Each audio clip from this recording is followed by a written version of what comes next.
আওয়ামী লীগ নিষিদ্ধ করার বিষয়ে এখনও স্পষ্ট বক্তব্য দিতে পারেনি রাজনৈতিক দলগুলো। বিএনপি কিছুটা কৌশলী অবস্থান নিয়ে বলে আসছে, কোনো দল নিষিদ্ধ হবে কি হবে না সেই সিদ্ধান্ত জনগণ নেবে। আর জামাত বলছে, আগে ২৪-এর গণহত্যার বিচার হোক, তারপর আওয়ামী লীগ নিষিদ্ধের প্রসঙ্গ আসবে।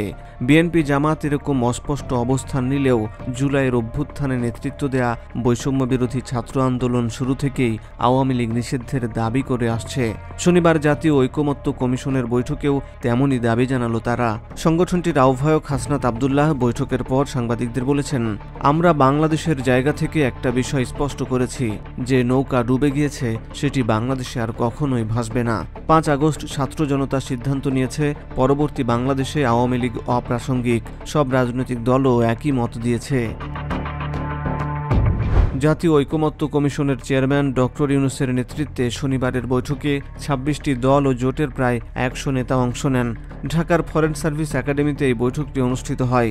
বৈঠকে ডক্টর ইউনূস বলেন, ক্ষমতাচ্যুত আওয়ামী লীগ বাংলাদেশের বিরুদ্ধে অপপ্রচার চালালেও সরকারের প্রতি আন্তর্জাতিক সমর্থন থাকায় তারা ব্যাহত হচ্ছে। তিনি বলেন, ট্রাম্পকে নিয়ে অপপ্রচার চালাতে গিয়েও তারা পারেনি। বাংলাদেশকে ঘিরে যে অপপ্রচার চলছিল, জাতিসংঘের এক প্রতিবেদনে সব সমাপ্ত বলতে পারবে, কিন্তু কোনো আওয়াজ বের হবে না। ঐকমত্য কমিশনের সঙ্গে বৈঠকের পর গণমাধ্যমে কথা বলেছেন বিএনপি, জামাত, ইসলামী আন্দোলন, এবি পার্টি সহ বেশ কয়েকটি দলের নেতারা। বিএনপি মহাসচিব মির্জা ফখরুল ইসলাম বলেছেন, আমরা খুব পরিষ্কারভাবে বলেছি, জাতীয় নির্বাচন আগে হতে হবে, তারপর স্থানীয় নির্বাচন। বাংলাদেশ জাতীয় পার্টি বিজেপির চেয়ারম্যান আন্দালিব রহমান পার্থ বলেছেন, জাতীয় নির্বাচনের আগে স্থানীয় সরকার নির্বাচন তারা চান না। জামাত এই ইস্যুতে সাংবাদিকদের কিছু বলেনি, তবে দলটির নায়েবে আমির ডাক্তার আব্দুল্লাহ মোহাম্মদ তাহের বলেছেন, জাতীয় ঐকমত্য কমিটির সব পজিটিভ সিদ্ধান্তকে জামাত স্বাগত জানাবে।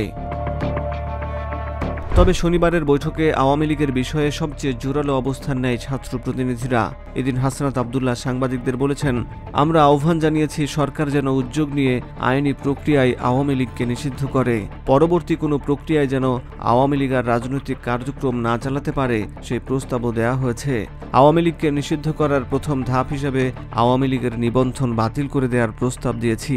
এ বিষয়ে সকল রাজনৈতিক দলকে ঐকমত্যের জায়গা পেয়েছি। আমরা আশাবাদী, রাজনৈতিক শুদ্ধাচারের যে সংস্কৃতি চালু হয়েছে ২৪ পরবর্তী বাংলাদেশে সেটি অব্যাহত থাকবে।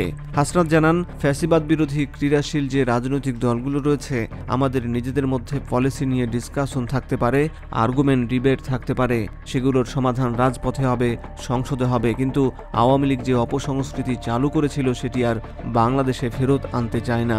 সব রাজনৈতিক দলের মধ্যে ইতিবাচক ভাবনা দেখেছি।